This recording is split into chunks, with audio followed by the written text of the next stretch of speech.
Do you want to experience life as a blacksmith? While the Iron's Hot is a fun, light-hearted game that puts you into the shoes of a blacksmith and allows you to take jobs from nearby towns, as well as missions that require specific items to be crafted in order to complete them. We'll be talking about your objective, crafting, energy, leveling up and skills, clicking like and subscribe and hitting the notification bell, building upgrades, and of course, my score out of 10. So what is While the Iron's Hot? I'm GreenLycan, here to help you find your next favourite game, and While the Iron's Hot is a blacksmith game that allows you to travel out into the world, to take jobs and missions, travel to mines in order to mine ores, or even cut down trees to gather wood for your creations.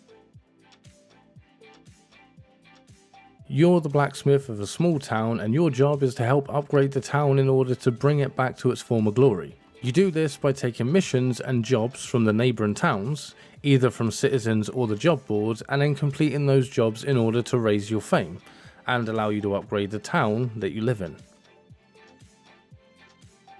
Crafting in this game is completed through a series of minigames.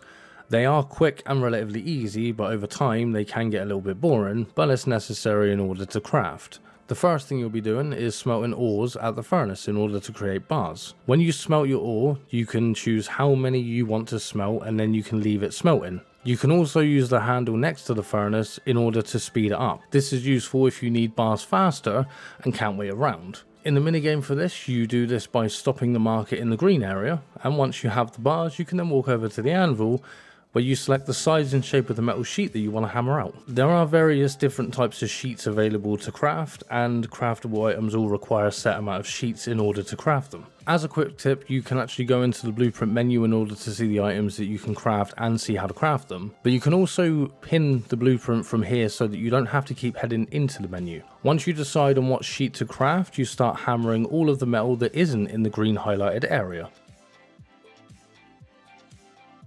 Then once you have the raw sheets, if the recipe you're following requires it, you head over to the whetstone and sharpen the metal. This minigame requires you to press directions that light up as quickly as you can.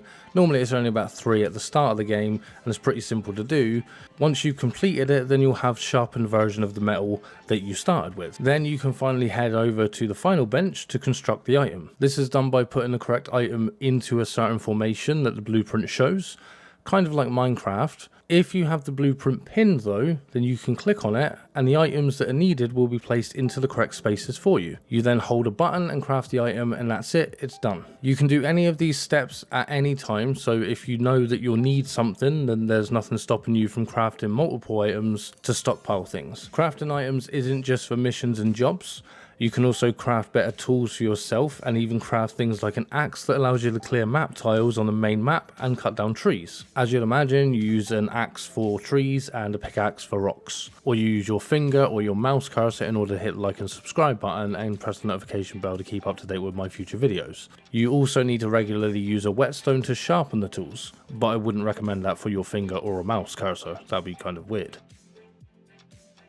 There is energy in the game and it's consumed by crafting, performing certain actions and travelling on the map. But you can go to sleep at any time in order to replenish your energy, and from my personal experience I haven't really noticed the energy causing any issues with the stuff I'm doing during the day.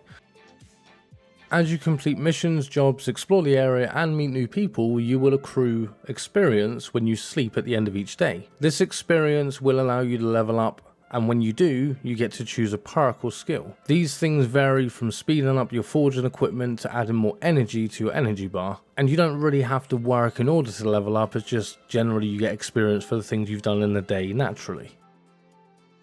Then we have building upgrades. These upgrades become available as you complete jobs and increase your fame.